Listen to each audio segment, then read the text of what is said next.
Welcome to the DL Gaming Podcast, adding games both new and old to your backlog, one slightly inappropriate episode at a time. My name is Bobby, and it's a dog-eat-dog world out there. Joining me today is Amanda. And I need to be liberated with how much time I'm putting into Bellwright. And Taylor. I've recently discovered that I'm a man full of flaws. All right. Well, I think we're right on point with our quips today because we're going to be talking about Bellwright, Dogpile, and Outer Worlds 2. But first, Amanda, what's new with you? Well, it was Christmas, guys. I know everybody knows that, but I want to talk a little bit about, Christmas and how everybody did anybody get any new cool tech for Christmas or cool stuff? I got a new headset. You might be able to see. It's a new Bose headset, and it sounds so nice. And I booted up Arc Raiders with the new headset now, and wow, I feel like it's a whole new world with all the different sounds that I can hear, and maybe now I won't run face first into a Rocketeer because I don't hear them, because now I do. But what about you guys? Did you guys get anything cool or new for Christmas? I got a set. I also got headphones, but I got the Shocks headphones. Oh, the bone conducting ones that leave your ears open, so they're good for sports or if you're out in public and need to be aware of your surroundings. Mm-hmm. Those are so cool. Yeah, they're just super neat. I don't necessarily know what I'm going to be using them for because they're obviously not for gaming, but the tech is cool. I like gadgets. Mm-hmm. And I will warn you, Amanda, the audio files of our listeners are going to come after you for saying Bose are the best. I didn't say it was the best. I'm just saying I'm very happy. It was a huge upgrade compared to what I had. That's all.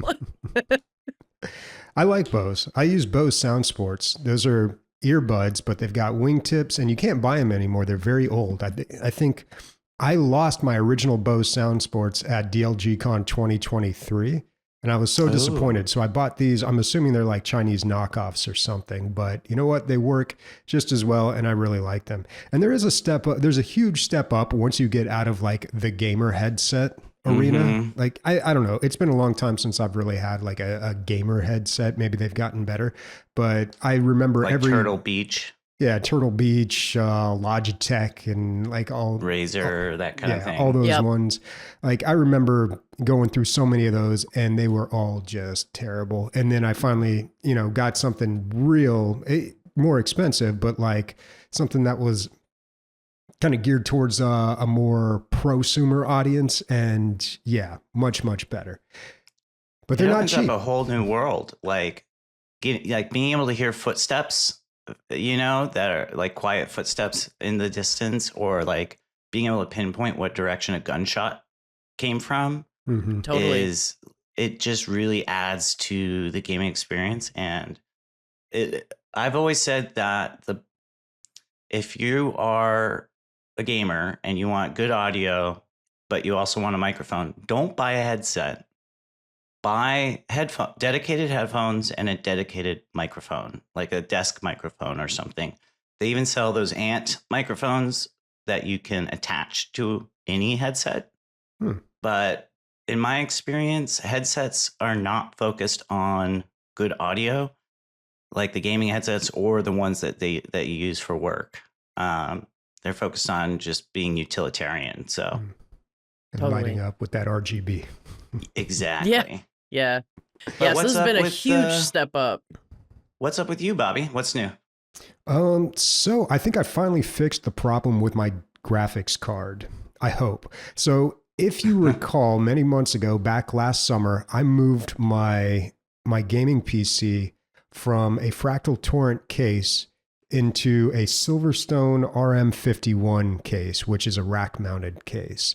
And ever since I did that, I started having issues with my graphics card where under heavy load, my screen would just go black. I'd check the Windows event logs and it'd just be yeah, the driver just reset and there was nothing we could do. So my screen just went black. I'd have to hard reset my computer and then it would come back up. I had this problem last summer when I was playing RoboCop Rogue City, and I had it when I was playing Helldivers 2.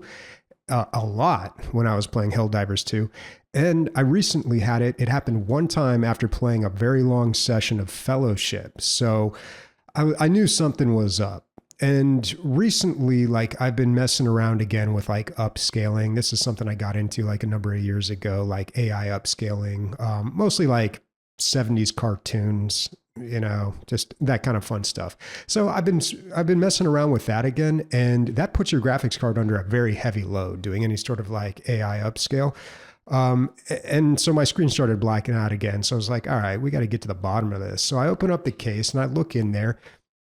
And lo and behold, so these new graphics cards, they take something called a 12V power connector. It's like this pin that plugs into them. You know, first we had like the PCIe, the like 6-pin, then the 8-pin, then it was like, then you needed an 8 and a 6-pin, and then you need an 8 and an 8-pin. It's like, all right, calm down on the pin. So now they're using these new like 12-pin ones, which are very small. But back, you know, the power supply that I have, it's a very good one. It's a EVGA Titanium 2, a T2 850 watt. But very reliable. Yeah, it's great. I mean, it's got a 10-year warranty, so I know that's solid. I mean, the wattage is like kind of low, but it should be enough for the 4080 graphics card. But anyway, it didn't, the GPU, the PSU is so old that it didn't have one of these 12 pins built in. I think all the new ones these days do. Like, I think if you have like an ATX 3.1 or something power supply or whatever the specification is, it'll have this. So my graphics card came with an adapter where you can run like 3 8-pins that turn into a 12-pin. So I'm looking at that. I'm like, maybe this thing went bad. But then I'm inspecting the cables and I notice on the side of one of the PCIe cables, it says G3. So EVGA has like these standards. They've got like a T2 is like their titanium 2. A G3 is like their gold standard, which is like efficiency 80% and up. So I'm like, wait a minute. This cable is not from my power supply. Where did this come from? So I took that thing out and then I dug through all my drawers and found some cables, and I found the right one, plugged it back in, and I think I fixed the problem. So I was able to like render like a full straight minute like AI upscale, full minute, like up to 4K with a bunch of other stuff. No problem at all. I haven't tested this with gaming yet, but I'm pretty sure I solved the problem because I couldn't make it like 20 seconds before without the screen dying. But still, I'm like, where did this cable come from? Like, I must have, when I did the case swap, I must have put the wrong cable in there. So when I was digging around for the other cable, I noticed a bunch of other G3 cables in there mixed in with the cables for my power supply. And so I get on Amazon. I'm like, when did I order this? And apparently I ordered a G3 EVGA power supply back in 2019 when I was building a media center for a friend.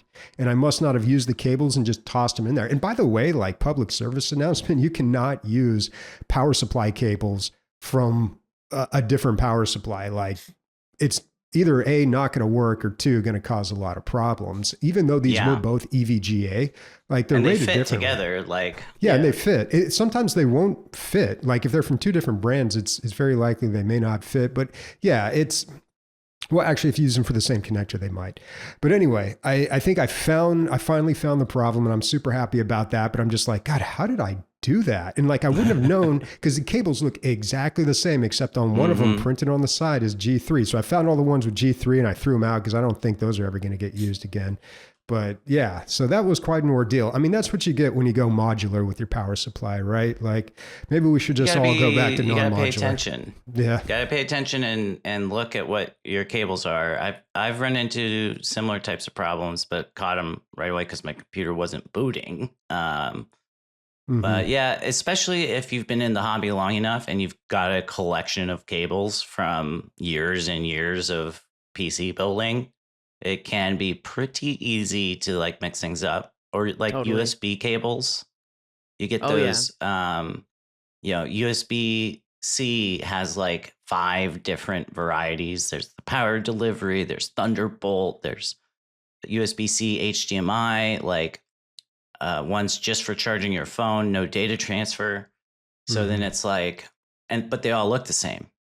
And I don't know, like you gotta like label them or something. I wish they would come out and like make it more obvious what these things are. I think a lot of consumers too on like Amazon, for instance, they go to order a USB-C cable or a power supply cable or whatever. And if they're not pretty savvy, they can end up buying the wrong one because they go for the cheapest one. And it's like, that's not gonna Yeah, well, plus do what those you aren't need. built very well too. I mean, a lot of times whenever I've seen, in the very few times I've seen like a computer not catch on fire, but smoke, it's always been a cheap cable. Yeah. And I always see those cables like when you're at the grocery store or something and you're at checkout and they got like these super cheap USB-C cables. I'm like, God, those things are dangerous. Who's buying those? It's such a bad idea. Yeah, for real. What's new with you, Taylor? So, community member Burn Division is currently at my house. He's visiting me. I didn't make it to DLG Con in Wisconsin this year. And we were both really disappointed that we didn't get to meet in person. We've known each other for years online since, I don't know, probably 2017. And so, yeah, he decided to fly to Dallas and come stay with me. Unfortunately, so he booked his ticket before talking to me. And he got it for the 24th through the 31st. And I go out of town every year to San Francisco for Christmas to see my family. So I had already booked myself my flight. And so Bern had to spend Christmas alone at a hotel.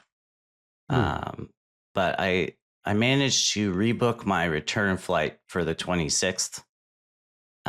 So he didn't have to wait too long, but it's cool. Like it feels really nice to have our community members come visit. I don't know. I just love getting to meet these people in person. The relationships that we've built in our community. I think we have a really unique and special, close-knit group. And if you're out there listening to the podcast and you haven't, joined in with chatting with us or whatever, feel free to. Like these people are close and everyone's friendly. There's no trolls. Like we have moderators, but they never have to do anything except ban this like spam bots. So, but yeah, I think I've owned my house for 5 years now, and I think Bern is the 5th community member that's come to visit. Yeah. So thank you, Bern. Shout out to you. I mean, you can probably hear me in the other room right now, but no, we've got a really awesome community. Definitely happy to be a part of it too. All right. I'm frantically searching for the bumper here in voice mod. I'm sorry. Okay. Bumpers are a perennial issue. No, it's fine. It's just we have too many buttons in voice mod here. I gotta talk about this with Christian. We'll fix it. We got a little glimpse at how the sausage is made, folks. Yeah. But speaking of that bumper, bam, it was all worth it. All right. Let's talk about what we played this week. So, Amanda, what did you play? All right, I played this game called Bellwright. Basically, it's kind of like a medieval sim, a medieval army sim with a lot of crafting survival elements to it. There is a big story as well with it. Essentially, you are kind of on this vengeance track to get your revenge against the king. And so you do that by creating all these Bellwright towers. That's where that name comes from, into cities that the king owns. So that way you can take them over and work your way up to killing and taking over the whole kingdom. So what is a Bellwright tower? It's like this massive, I kind of view it as like a call to arms tower. It's like this huge tower with a massive bell on it, and you can ring the bell to alert the entire town to like army up, so to say, to elbows up, to like go after, you know, the king's guard that's coming in. This game is highly complex. I bought this game about 8 days ago, and I've put in 36 hours. So I've worked almost a full-time job on this game, and it's awesome. The crafting survival part reminds me a lot of Valheim, and then it gets streamlined really quickly and turns into something that's a little bit more like satisfactory, or like something where you're like, there's an entire underground that you keep your like finger on the pulse of how these things are made, your input, your output, like things that are getting delivered to other things. So there's this entire strategy part of that, of just when it comes like to a simulation managing. element. Yeah. Yeah, and like managing your resources with that. The combat is really great. It's directional fighting, which makes me feel a little bit more like I'm playing something like The Witcher 3 or like an RPG. So is it like Because third person action combat? yes, third person Okay. action combat. You can turn any of your people, you can create an army. You can go with like 20 people, and you can curate each of those people and put all of the different stats that you want in those people, or different armor and weapons that you want. You can change any of your villagers and workers into being companions to come fight you, or guards to protect your settlements and your areas.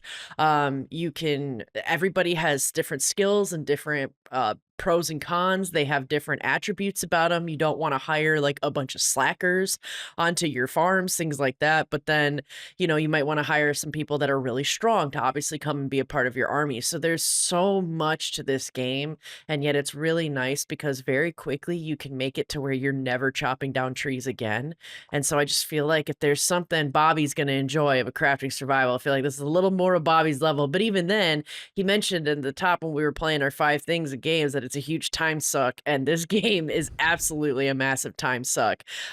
It's so complex. There's so many ways to kind of go about what you want to do, things like that, or how you want to approach it. I just feel like 36 hours in hasn't, like, I don't even feel like I've broken like a tutorial in a way. Like, I haven't even Wow. made a Bellwright tower yet. That's actually my next quest, is that I have to make a Bellwright tower, and I get to try liberating a city that's under the king's So rule.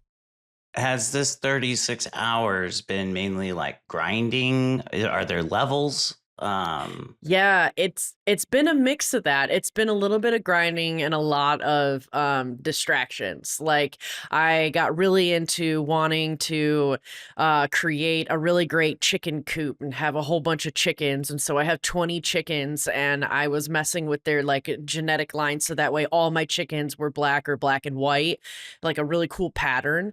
And then I was even further trying to get them all to be like high producing egg bearers or egg layers or whatever. So it's like I got so sidetracked with that, and I got so sidetracked with like the fishing, because you can make all your workers do these things, or you could do them yourselves. And so some of the things I enjoy doing, because I like coming from crafting survivals, I like some of the grind. I like the grind of fishing. Fishing's cool. It's a lot like Stardew Valley, where you have this bar and you're trying to keep your lure in between the bar while the fish is slowly coming your way. And so I thought the fishing in this game is very rewarding, and it's also super rewarding to just go running around killing bandits. You get a lot of renown, you get a lot of like money, you get a lot of stuff when you go and do that. And so, but I've played the co-op. It's 4 people can be co-op and play online. I played with Oh, another longtime community member, the Lotion. We played a bit with him. I played with my really good friend, who was the one that introduced me to the game. And yeah, we just ended up running around, like messing with stuff. A good chunk of my time got wasted actually like moving my entire settlement as well. I first will built a you? settlement in a place I liked, and then I decided I wanted to move it. That took a lot of time, but I'm Are sorry, what were you saying? you are you building multiple settlements, or are you taking over existing settlements, You're or doing both? both. You're doing both, which is part of why this is like such a time suck, because there's an entire like system that's similar to something like Satisfactory. Hmm. that is in each settlement or outpost, and you can set up delivery lines to send resources from one to another. So you can set up these things where all of your outposts like are a sending logistics specific network. Exactly. Yeah, there's an entire logistics network with this game. That's almost like a game within a game, and I enjoy that a lot. But it is complicated because I think I have like 5 different settlements all trying to work with each other that are in self-sustaining things. Because all your people, the survival part of it is all your people need food, they need the basics, and so those things also need to be worked out so that way they're on a consistent basis, and you don't need to micromanage that. So you got to set it up, but it's pretty cool. As your empire grows, you've got to automate a lot of the tasks, right? And Absolutely. do you think they mesh these differing genres together well? Yeah. Or do they feel like playing different games? No, I think they do it so well. It's beautifully woven in there. I feel like the way that they did the crafting survival part and making it a little bit more like Valheim and not so punishing like Ark Survival Evolved, meaning like, for example, if you don't eat, you're not going to die. You would die in Ark, and you would die in Ark from like winter and being cold. You don't have to worry about that in Bellwright. In Bellwright, like the food and the things that you do are bonuses, not requirements. And I think that that's huge when you're trying to look into the medieval sim part of it and the army strategying part of it, because those are 2 big parts of the game as well and 2 big mechanics. And so they've balanced them really well. Exactly. And a little too much to juggle. And I feel like they did balance it really, really well. But I also think what's really cool with this game is like the questing and the storyline are pretty solid as well. There's a lot of quests. There's a lot of people to talk to, and there's cinematic scenes. And so like there's a lot of meat and depth to this game while they're still working on it and everything too. Like I do believe it might still be early access. It is an early access game.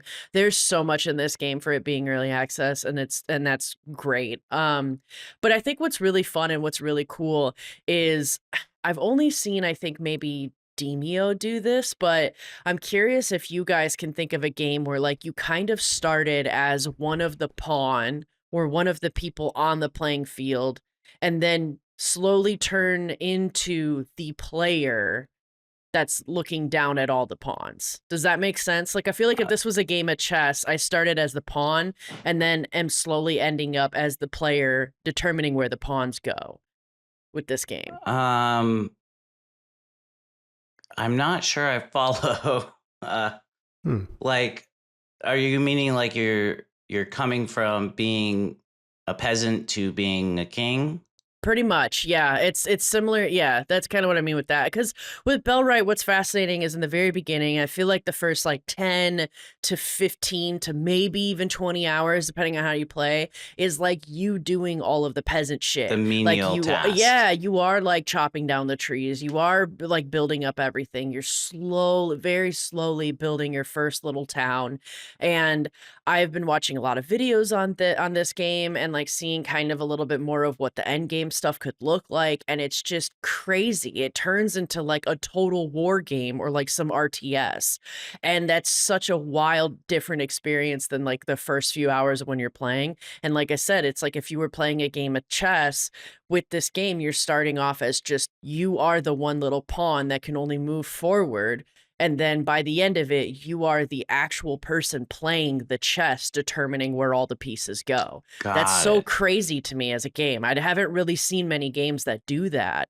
And so I'm kind of curious if you guys know any games that are like that. I can't think of any. I mean, there's tons of games out there where, you know, you start out as like just an ordinary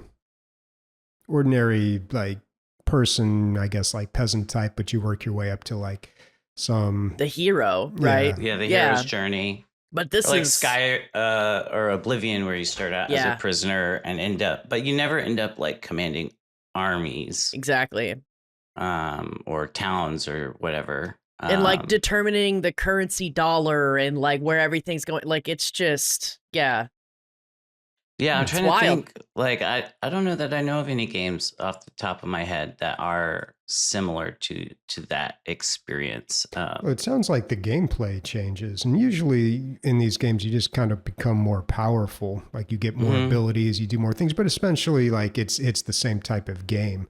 But this sounds like the entire, like what you're doing in the game changes. It can. You always have the option to be like, fuck it, I just want to grind today, though. Like, that's kind of the crazy part, is that you could easily go back to being and doing the peasant stuff. It makes me think of like if you were playing Total War and you're in one of the battles, but you could zoom in and then control one single soldier and like hack and slash. Mm-hmm. Yeah. While the army's Yeah, fighting. and that's something you can do in like Mountain Blade 2, Bannerlord. You can participate in the battle. You can also do like jousting or tournaments or things like that, but it's never really like, I can't remember if that's something that you really build up to. It's like you can always do that, but really you're participating in a larger, like more strategic type of game, and then you can like zoom in to like those different types of game modes. Yeah, well, it sounds really unique. Yeah, I like this game a lot. It's very fascinating, and it feels more special when you're curating the army and watch the army grow with you, which is kind of crazy too. Because like you mentioned, of where you have this in Mountain Blade Bannerlord, like you have the whole thing that you see and then you zoom in. With this one, it would be like the army people that are like to your right and left, like you had them once as like villagers. That was your guy cutting down logs of trees, and you built up his armor with him to get him to that point and help curate him being at that level to fight with you. So it's almost like that's the homie, like that's yeah, which is kind of crazy to think about with how large it ends up becoming. But I don't know, man, it's a dog pile of game mechanics, that's for sure, and that's about as good as you're gonna get. So a very opposite game, I'm sure, to Bellwright. Bobby, you want to tell us about Dogpile? Yeah, Dogpile is the total opposite of that game. This is one of those games that I like to call like a brain off game, which is where it just doesn't require a whole lot of focus or attention or a lot of like mental exertion, which is good sometimes, especially when you've been spending the whole day at work or studying or doing something else. Sometimes you just want a game like Dogpile, which the best way that I can explain it is it's like Peggle and Free Cell. So, in Peggle, you drop something and it like bounces around and you try to get it in the right spot. That's kind of how this is. You're dropping dogs into this yard, they call it, and you're trying to merge them with other dogs. So you drop two little, I think they're Chihuahuas or Corgis. I don't know. You drop those and they turn into a little poodle. And then you combine two poodles. They make a wiener dog, and then two wiener dogs make what is the fight? I don't know. Like a big orange dog. Like you're basically merging these, and the goal is to like merge these up all the way to like the highest dog, and then merge two of those, and they give you like different ways of or different game modes that change the gameplay. You got this thing called a leash where you can get these various different types of upgrades that change what the dogs do. Like now all dogs under 5 just spin all the time, or there's zero gravity in the yard, so they just bounce around, or they can bark. It's physics based, right? Yeah, it's very physics based. And the reason I say Free Cell is because Free Cell is like that card game where you're trying to combine like the cards, right? You're trying to like match them and then create sets. So yeah, it's a really fun game. It's kind of hard to explain, but once you start playing it, immediately you know like what the goal is and what you need to do. And it looks pretty simple at first, but there's actually some complexity to the game. The different ways that you can change it and the combos you can create with the upgrades on your leash. There's also like good and bad traits you can give the dogs that change what they do. Like they can bark at each other, which kind of bounces them away. That's so cute. They've got dig. So if like the two of them merge that have dig, then you get to draw another card, just things like that. And yeah, the game looks adorable too. Like if you like dogs, I mean, they're all just like these cute little animated dogs. Like it's a great the cartoon style. Yeah. Yeah. Very fun, very, very light. The soundtrack's like fun and bouncy. Like it's really aesthetically, like they really nailed it. So, and the game's on sale right now for $7. I mean, you got to check it out. And at that price, I think normally it's like $10. It just came out recently. And our guest a few weeks ago, Logan, talked about it, which is what put it on my radar and why I eventually picked it up. The Steam Deck experience is okay. Like, I was really hoping this was something that I could play on the Steam Deck, and it works on the Steam Deck, but really this feels like it should be on a mobile game because you click and drag the dogs and then you drop them. That's really, you could do everything you need to do on this game by tapping the screen, which you can do on a Steam Deck, but the Steam Deck isn't really designed to work like that. Like, it's kind of awkward to play your Steam Deck like it was a cell phone or a touch screen. Even though it is possible. But still, it works out all right on the Steam Deck. And I put way too much time into this game recently. After release, they had one patch, I believe, and they fixed a few bugs, but there's still a lot of bugs to fix in there. Occasionally, I run into things where it's just like, that shouldn't happen. And usually it's to my favor. Like, I should have lost the game, but it allows me to continue because it didn't quite detect something, or some upgrade I got is supposed to only work like 5 times, but it just keeps working. So little things like that. I mean, I'm not complaining. Well, it just came out, so maybe they haven't ironed all the release bugs out of it yet. Yeah. What I looked at it, and there's a deck building aspect to it, and that I'm curious about. Like, what's the deal with the cards? Well, the cards are the dogs that you drop, but there's also items you can get too, like an item that shrinks the dog or lets you pull them back up into your hand or removes a bad trade if you drop it on them. But mostly it's just like the dogs that you have in there. So, you want to like clean out your deck, get rid of those low level ones so you can keep dropping the high level dogs and like merge up. But it technically is a deck building game, but I don't know.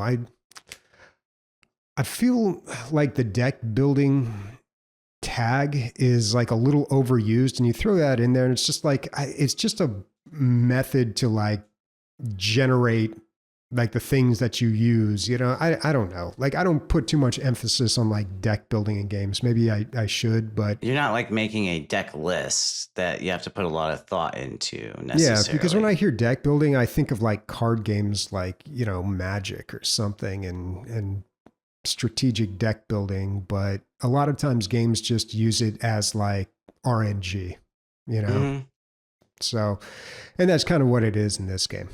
But yeah, Dogpile, perfect name too. I mean, you're just dropping dogs on each other.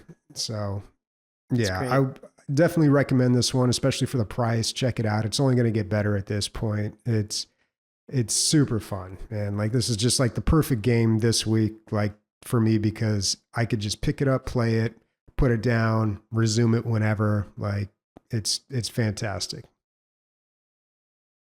That sounds like a really chill game. Like you said, brain off games. And those can be really nice to have some available. Like, I'm playing the Outer Worlds too, and that takes a lot more attention. And sometimes you just want a break. You don't want to have to like be plugged in. Mm-hmm. Yeah. Or managing an army. Yeah. And it's tough because I was really trying to find like a match 3 game on the Steam Deck, and none of them are really compatible. I tried like Bejeweled and a few other ones, but I couldn't really find a good match 3 game that worked well on the Steam Deck. This is about as close as it gets. Interesting. You would think that those would easily translate. Mm-hmm. I mean, they're on, like, Bejeweled was on Nokia phones. Like, yeah, you'd think so, but apparently not. All right, Taylor, what'd you play this week? I played Outer Worlds 2. It's an FPS RPG by Obsidian, the sequel to Outer Worlds 1, which I did not play. But this game, you do not need to have played the first game to jump into the story. I don't feel like I am missing out on a bunch of lore or knowledge that I should have.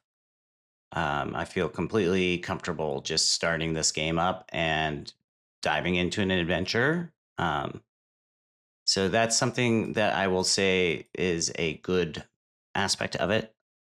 The chatter that I've read about it is that it essentially is like The Outer Worlds 1, but just better in every possible way. Maybe some people have some disagreements where they're like, oh, the first game does this better. But on the whole, the consensus seems to be it's just a better version of the first game. So maybe, don't feel compelled to, or like don't necessarily dismiss this game because you never played the first. Go ahead and take a look. They have this unique brand of humor and satire that is super prominent. So there's like a lot of comparisons between like corporations and authoritarian governments, and like mind control people mindlessly being drones and accepting what they're told, or being mindless consumerism focused people that everything is about transactions. And then there's like a science focused faction that is like all about this mathematical equation that will predict the future. It's the perfect math, kind of like the Foundation show or novel series by Isaac Asimov. But there's a like, with the humor, like I'm enjoying it, but I could see that it wouldn't be everyone's cup of tea. Like humor in games is very subjective.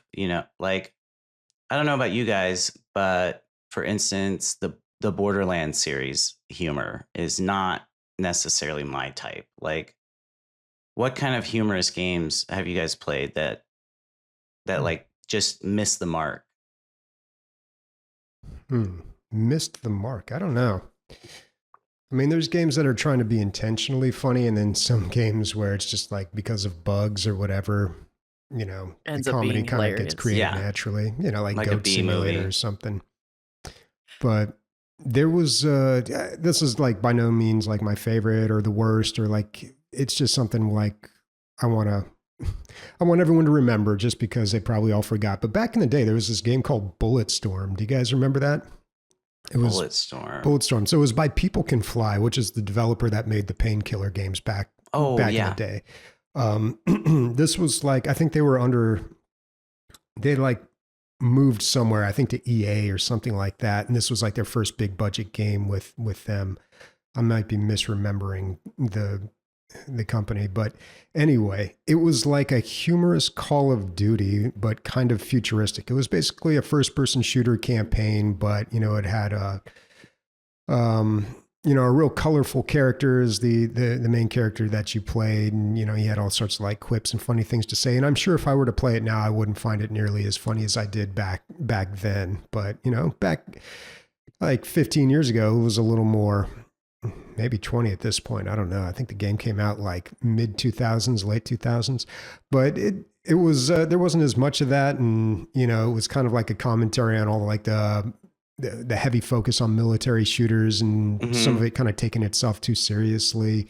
But yeah, Bulletstorm. I don't even think you can buy the original version anymore. They got like this super overpriced like deluxe edition available on Steam. I keep looking at it like, yeah, maybe I'll grab that and see what that's all about, like better graphics or whatever, but it like never comes down in price. And I'm like, I'm not paying that much for that. Right. But yeah, Bulletstorm. Check it out. Interesting. I think you touched really great on like Borderlands, because that's the kind of like I don't think that humor's really hit that much for me either.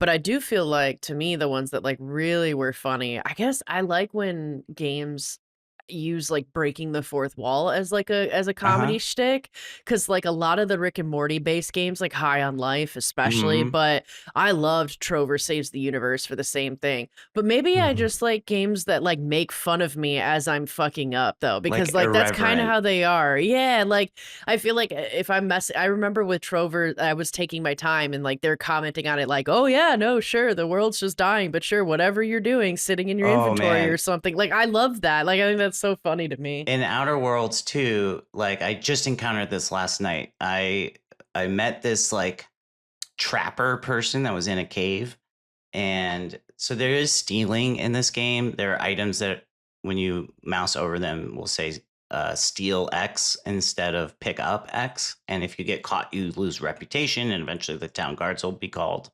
etc. But in this cave, all of this lady's items were not marked as stealing. They were just pick up. So I started picking up this stuff, and she started commenting on it. She was like, yeah, just go ahead and take that, I guess. It's not like I'm right here or anything. You know, I can see you, right? Well, I guess I didn't need that. That's so funny. I wanted to ask you, like, because obviously, you know, this is made by the same people that did New Vegas, right? Fallout New Vegas.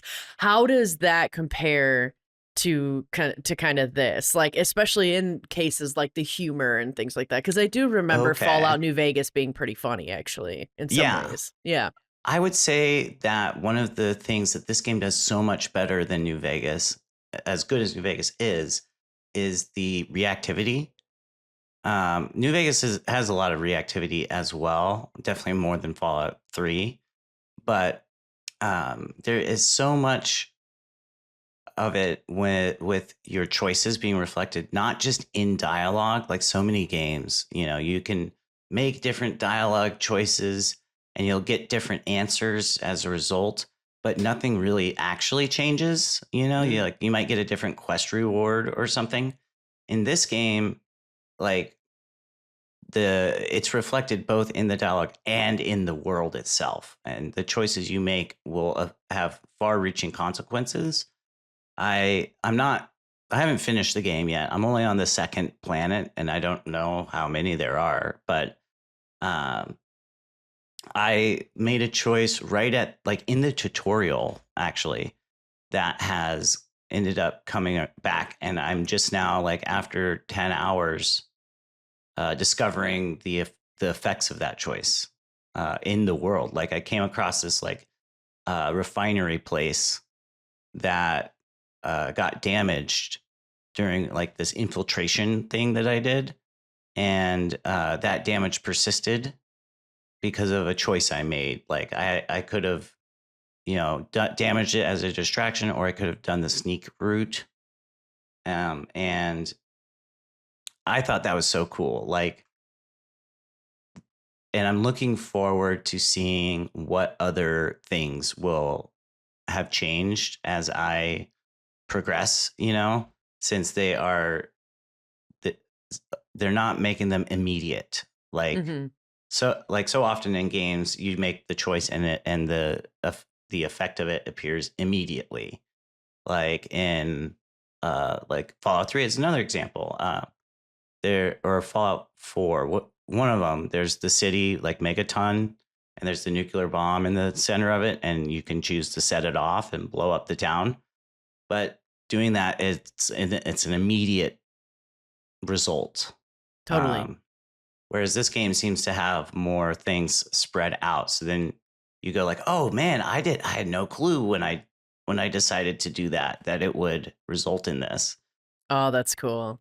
And so I think it's going to give this game a ton of replayability, especially too because the skill system, you know, it's an RPG, so there's a big emphasis on skills and perks, and there's definitely not enough skill points as you level up to level up everything. So you definitely have to specialize. It encourages you to specialize.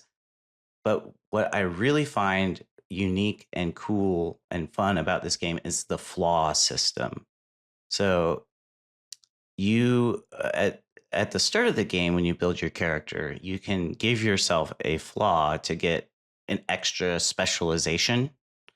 And so I picked sickly, which means like I have a lower threshold for Ziranium poisoning, which happens when you use the healing in combat, in order to up my medical specialization.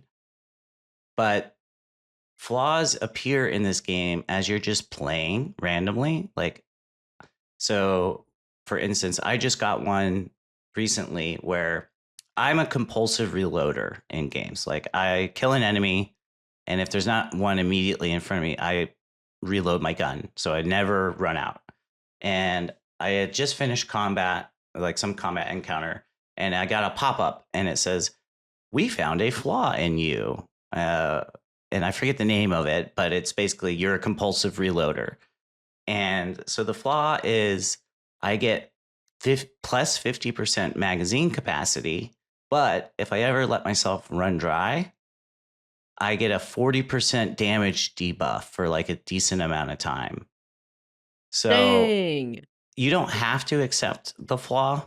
You can turn it down, but I decided to accept it because I was like, well, that's my play style anyways, and plus 50% capacity is pretty big.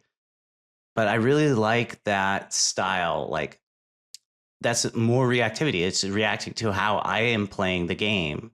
And even the choices I make as far as reloading goes are getting reacted to and commented on by the game. And I think that is just really cool.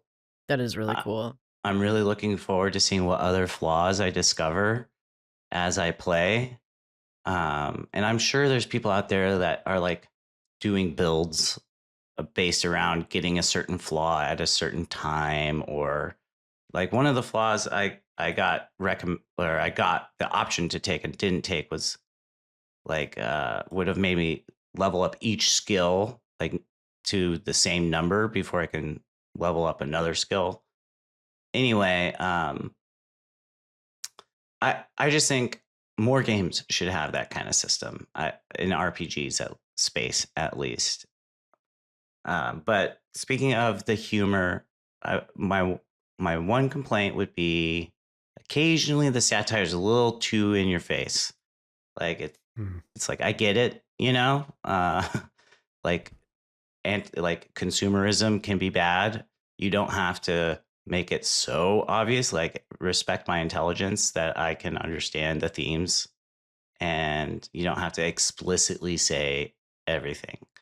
Mm-hmm. But it's not like all the time. It's just I've run into it a few times where I'm like, all right, I get it. Then in terms of like the unintentionality of like unintentional fun or funniness, this happened last night. I was turning in a quest, and as I walked up to the quest giver, I accidentally stood in the campfire in front of her, but the dialogue triggered right as I did. So I'm standing here having a conversation with this lady, and I'm burning. So like my screen is showing that I'm getting burned, like the damage indicator keeps popping up. And in the meantime, I'm just having this like casual conversation with this woman as I'm slowly burning to death. And to me, that just cracked me up. Classic. Yeah, I mean, that's what's fun about games is, and what we were talking about earlier, like the humor that's derived from the gameplay, not necessarily intentional. You know, like something like that is probably more funny than whatever line of dialogue they can write. Exactly. Yeah. The things Absolutely. That you can't predict or you can't plan out. There's a word for it, but I'm blanking on. Christian would know it, I'm sure. Like spontaneous comedy. I don't know. Yeah. All right. But yeah, that's Outer Worlds 2. I recommend it. Check it out. It's on Game Pass. So if you have Game Pass, it's a low barrier to entry. Very cool. All right, let's move on to the next section, what we want to play. All right, so Amanda, why don't you start us off with what you want to play? Yeah, I put in only a little bit of some time into this game, but I want to check it out and kind of dive in a little bit more. It's called Escape from Dukov. I've played so much Escape from Tarkov that obviously, it would be like an Outer Worlds 2 killing beating the dead horse of making that connection that clearly this is kind of a spin-off of Escape from Tarkov. But this game, Escape from Dukov, is a top-down stick shooter-like. That's obviously an extraction shooter as well, and definitely is very saturated with parody elements of Escape from Tarkov. But I think so far it's actually kind of better. There's more of a storyline to it. There's a whole like crafting side of it. There seems to be a lot more to this game than just even what Escape to Tarkov was, and so. It's not just a low effort parody. No, it seems very well thought out. There's a bunch of items in there. There's a bunch of crafting, a bunch of customization. There's like much more of a story than even Escape from Tarkov has. So like, I think that they've done a really good job with this so far. What I really wanted though is I really desperately want this to be very good on the Steam Deck. I tried putting it on the Steam Deck and it is a pain. Full disclosure, like the longtime community member that we've got, the lotion, had warned me that it's not good on the Steam Deck, and I was stubborn and was like, well, I'm gonna make it work anyway. And then I got extra frustrated at it because it wasn't working, and so I was like, I have to use it on the PC. Well, it's just because there's so many key binds, you know, you need like 20 different keys to be able to play the game, and so like I can see why it would be difficult to like map it out on the Steam Deck, but like in my fantasy world, like this would just be the perfect Steam Deck game. I just feel like so many stick shooters would be perfect, and especially the top down. Well, most stick shooters are top down, but like especially this one, it's just I feel like this should be a Steam Deck game, and if it was, I'd be playing it all the time. But because I had to play it on the PC, I start playing it, and then when I start getting to the extraction parts, I'm like, why wouldn't I just play Arc Raiders or Escape from Tarkov? Like it's just, I don't know. I feel like this has, I don't know if the devs, if Team Soda is listening, please make it go from playable on Steam Deck to verified and work, because I will play so much of this if it works really well on the Steam Deck. It would be amazing. But it's a very fun, a very funny game. I made my duck person look absolutely ridiculous. They're like hot pink with like a weird face, and like you can make them wear like Doc Marten boots and like have punching gloves. Like it's so goofy, but it's also good and fun, and like the gameplay and the combat and the shooting, it's like it's nice. I think it's a really exciting. So I'm looking forward to diving more into it. But so far, I'm enjoying it. It's also part of the Steam Winter Day sale. We did not mention that Steam is having their winter sale going on, but I'm mentioning it now until January 5th. There are so many great games that are deep discounts. I feel like this is one of the best winter sales going on that I've seen in the last few years, but that's for another time. We'll keep that close to our chest. And Bobby, you want to tell me about Tavern Keeper? Yeah, Tavern Keeper is the game I was looking at this week. It's a tavern management sim. It's only single player, no co-op, unfortunately. But this game is from the developer of Game Dev Tycoon. Game Dev Tycoon was this great management game from back in like 2013. And it's really difficult to talk about why this game was better than the slew of other management game specific, like game production specific management games out there. There was something special about Game Dev Tycoon.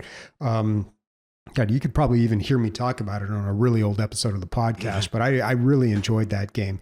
And like I said, it's not like really any big high level bullet points that I can point out that say like, this is why it's better. It's really just like the small little decisions that they make along the way that just add up to making a really great game. And from what I've read in the reviews of Tavern Keeper, this is the same thing. The reviews describe it as non-addictive, a cozy game. They say there's no busy work or unrelated quests.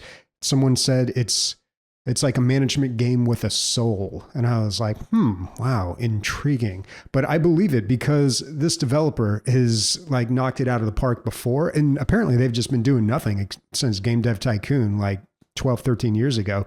And then Tavern Keeper comes out.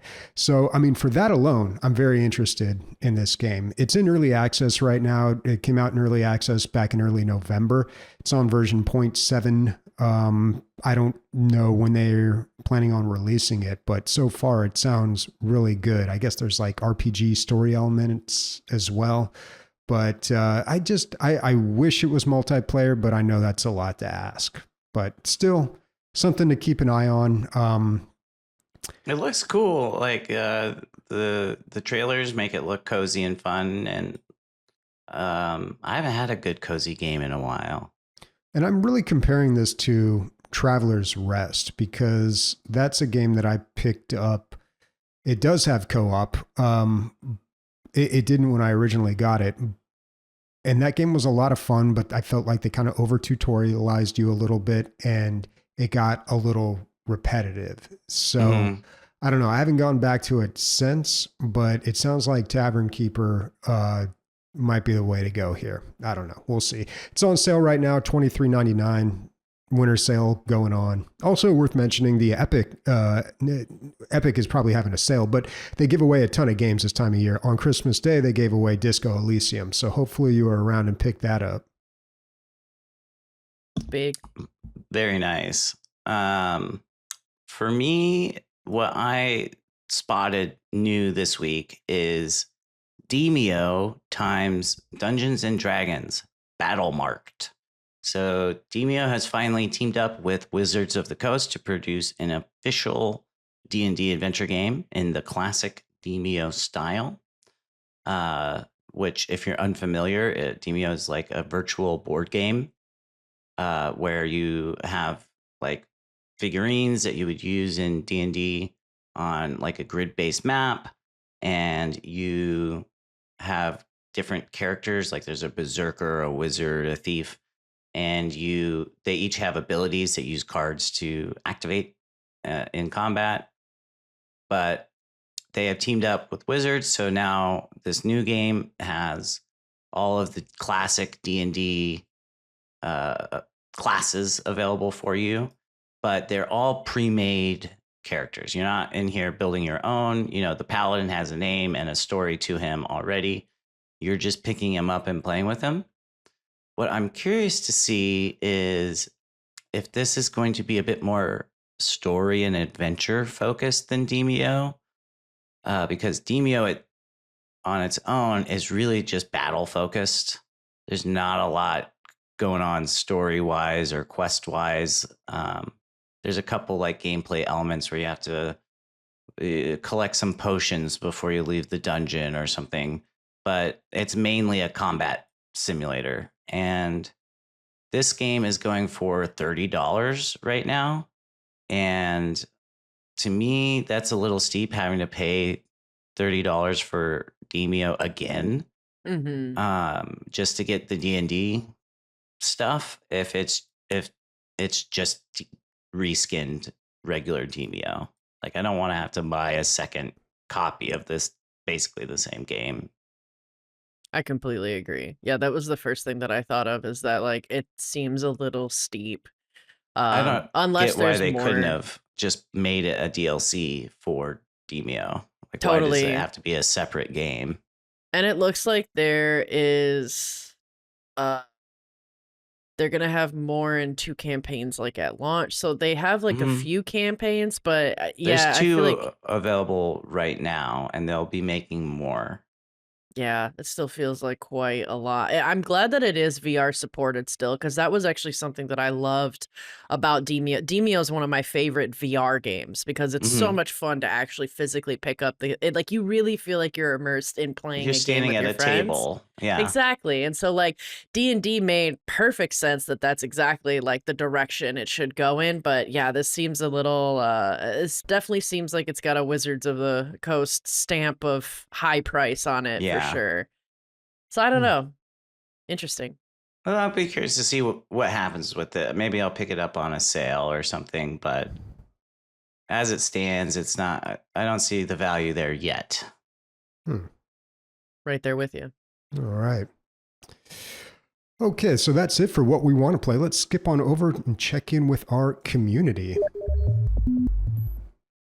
Want to give a shout out to our awesome executive producer, Truthbringer. Thank you very much for being our executive producer, and we shout you out every episode, so thank you. I'd also like real quickly to shout out the Darth Raider. He popped into Discord a couple days ago and gave out a bunch of the Steam keys for games and wished everyone happy holidays, and asked people to be his friend on Steam. I love it when a new community member pops in, and thanks, Darth Raider. That was really sweet of you. And thank you for becoming a new patron as well. Thank you very much, Darth Raider. Awesome.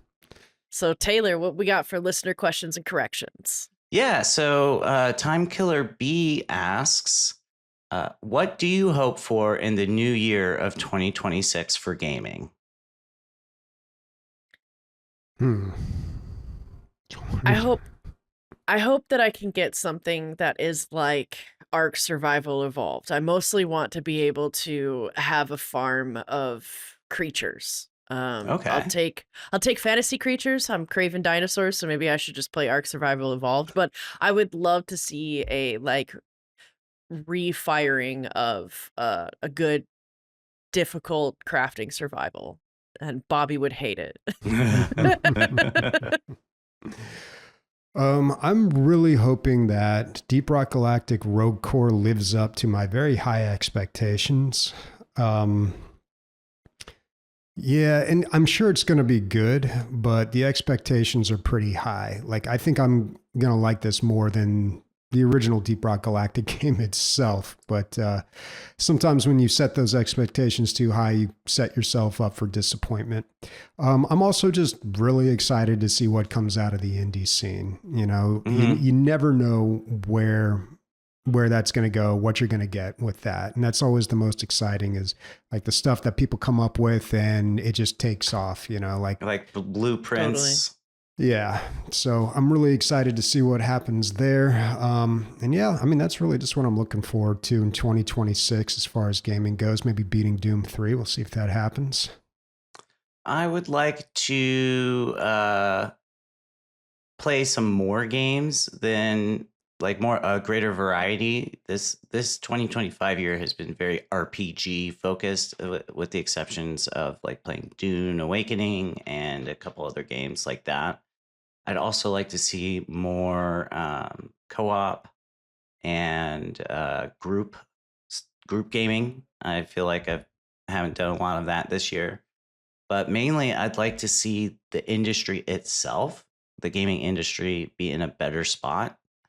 No more layoffs, studio closures. I'd like to see the developers getting compensated and not having to worry about their jobs. Totally. 2025 has been a exceedingly tough year for game developers and the industry as a whole. And we're seeing even more conglomeration of companies. So that's my big hope, because the health of the gaming industry obviously affects us as players. Mm-hmm. But moving on, Jay Beckquest asks, what's your most unique Christmas tradition? I don't know if it's unique. Every year I like to make homemade mulled wine from scratch. But well, I'm not making the wine obviously from scratch, but I like making mulled wine and always trying to play A Christmas Story. That's my Christmas movie that I have to play. So, what about you guys?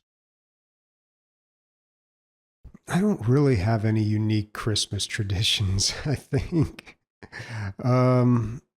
I pretty much always do the same thing. I spend Christmas Eve with my family and Christmas morning with my girlfriend's family, and that's about it. I always try to, so my favorite Christmas movie is Scrooged, and I always try to watch that. Doesn't always happen, but yeah, and you know, it's so funny when you like read about stuff and you realize that, well, particularly with movies, like I read this book about like 80s comedy stars, and they were talking about how much of a flop Scrooged was, and even like Three Amigos. And I was like, really? Because those were like constant rotation at my house. Like those are the best movies ever.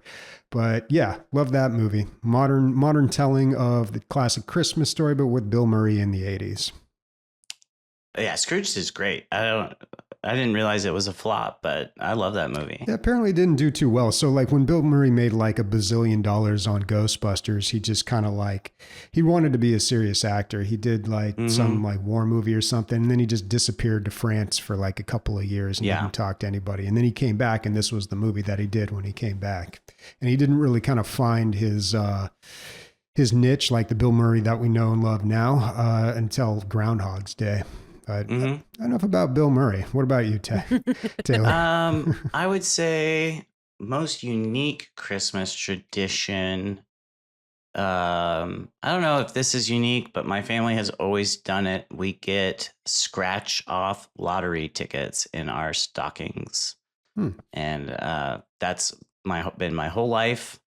And now I'm at the point where I'm the one buying the scratchers to put in the stockings. But yeah, we've always done that. And then I started a new tradition this year. So hopefully it will become a tradition. But I did caroling in a neighborhood in San Francisco. So myself, a couple members of my family, and about 40 people in total, we all went over to this person's house. He had mulled cider with brandy. He had passed out these songbooks. We had a guitar player and a violinist. And then we all headed out onto the street and caroled to the neighbors. You know, we would knock on the door, neighbors would open, and 40 people were standing there to sing them a Christmas carol. And we did this big loop through the neighborhood and ended at a corner store. And the corner store owner passed everyone out a piece of candy. And all in all, it was maybe the most wholesome thing certainly the most wholesome thing I've done this year, maybe ever. Like, that's great. It's getting to see the families come out and stand on their porch and get sung to. Like, that just doesn't happen in my life. And I've never seen it before. I've never been a part of something like that. And it really meant a lot to me. That's awesome. But our final question for this episode comes from me. Whoa. I am asking, does your family mostly celebrate on Christmas Day or Christmas Eve?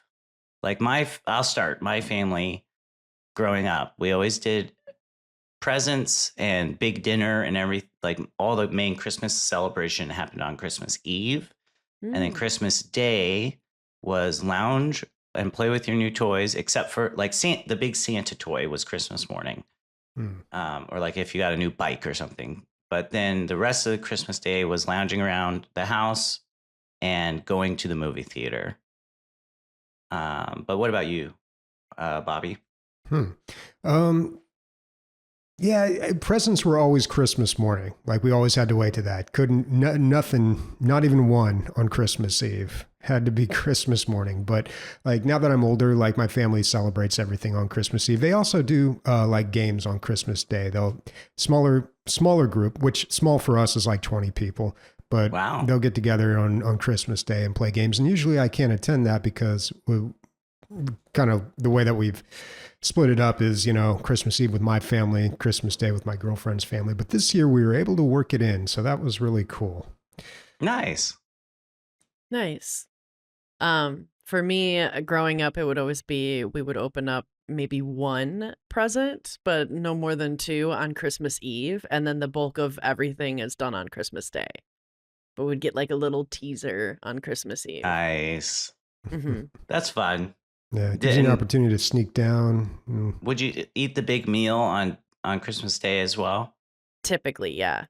But then we'd also try to go to the movies on Christmas Day, or it would be like the weekend, Yeah. Which a lot of people do. A lot of people have that tradition, movies on Christmas Day.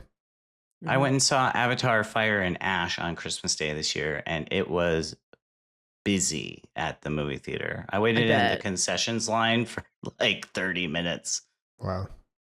Did you like it though? Did you like the movie? Yeah, I really like the movie. It's long, but the CGI is amazing, and the story was great, action-packed. I think they could have trimmed 20 minutes at least off of it, and it would be just as good. I think you just needed to see it in 3D and with the D-Box. I got the IMAX 3D, but I didn't get the D. I was so disappointed they didn't have any D-Box seats left.